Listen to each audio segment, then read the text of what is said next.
тантанаҳои ҷашни наврӯзи байналмилалӣ дар шаҳру навоҳӣ, ҷамоату маҳаллаҳо идома дорад. аз он ҷо ки наврӯз ҷашни эҳёи табиат аст, фаротар аз дину фарҳангҳо арзёбӣ мешавад ва ҳамин хусусияти волояш боис гаштааст ки манзалати худро то замони мо аз даст надод. баръакс, дар замони соҳиби истиқлолии кишвар дар заминаи сиёсати хиратмандона ва фарҳангпарваронаи пешвои муаззами миллат муҳтарам Эмомалираҳмон шукӯҳу ҷалоли хоса касб карда мақоми байналмилалӣ гирифт. сокинони ҷамоати деҳоти ваҳдати ноҳияи Вахш чун дигар мардуми сарбаланду фарҳангдӯсти кишвар бо риояи суннату анъанаҳояш наврӯзи байналмилалиро истиқбол намуданд. дар ҷамоат 14 маҳалла буда бошандагони ҳар рӯсто бо бабар кардани либосҳои миллӣ гашти оммавӣ намуда бо шодӣ якдигарро ба баҳору наврӯз муборакбод мегуфтанд. ин рӯз хурсандии кӯдакон ҳадду канор надошт.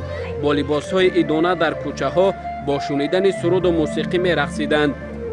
шибир шибир борон шуд, мавсими баҳорон шуд, ҳамаи ҷо гулистон шуд, вақти кори декон шуд.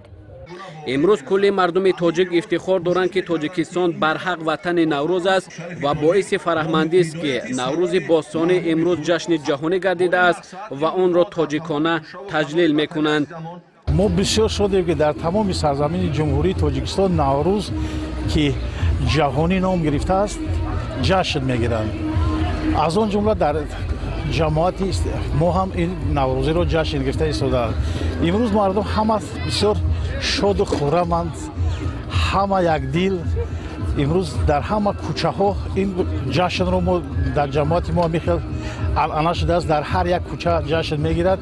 ин ҷашни зебои ниёгони мо ки дар ҳама давру замонҳо аз ҷумлаи бузургтарин ҷашнҳои муқаддаси миллӣ ва оини зиндагисози мардум ба ҳисоб меравад, ҳамчун рамзи корҳои баҳорӣ ва файзу баракати сол пеш аз ҳама ба кишоварзон нерӯву илҳоми тоза ато мекунад. дар наврӯз тамоми бонувони тоҷикистон дар омадомади ҷашни наврӯзи хуҷастапай арӯси сол чӣ хел зебоманзар меояд. тамоми бонувони тоҷикистон ва бонувони ҷамоати мо ҳам аз он ҷумла ҷамоати ваҳдат тамоми хонаҳои худро тозаву озода мекунад, курпачабаророн мекунад. анами хел давриҳову чизҳои бобо бибиёи мо мондагиянд ба кӯчаҳо мебарорем ва хӯрокҳои наврӯзӣ ташкил мекунанд. сокинони маҳаллаи истиқлоли ҷамоати деҳоти ваҳдати ноҳияи Вахш бо шодиву фараҳ дастархони наврӯзӣ омода карда бо таомҳои баҳорӣ аз ҷумла ойлеваку далда хурду бузургро сари дастархон даъват мекарданд. бибии Гулнисо Ҳалимова 81-умин баҳор аст ки дар ин рӯсто зиндагӣ мекунад. ӯ собиқадори меҳнат буда 60 набераву абера дорад. дар рӯзи наврӯз бо ҳамроҳи ҳамдиҳагонаш шодӣ мекард ва бо умеди фардои дурахшони ҳамватанон даст ба дуо мебардорад. масъулини мақомоти иҷроияи ҳокимияти давлатии ноҳия низ ба табрики сокинони ҷамоати мазкур омада онҳоро ба ин ҷашни ҷаҳонӣ аз номи раиси ноҳия табрик гуфтанд. зикр гардид ки наврӯз дар фарҳанги мо тоҷикон рӯзи нав, зиндагии нав, ба ваҳдат омадани инсонҳоро талқин менамояд ва ин рукни муҳим то кунун пос дошта мешавад. ҳама пиру ҷавон ҳама хурсандӣ доранд.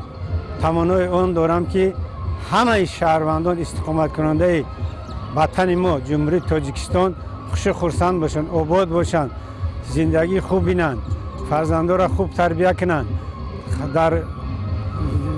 дар хоҷагии қишлоқ саҳми худашонро гузаронда нағз меҳнат кунанд, барои фаровонии дастархони ҳамватанонмон шав рӯз хизмат карда барои пеш бурдани зиндагӣ ҷиддӣ талош кунанд.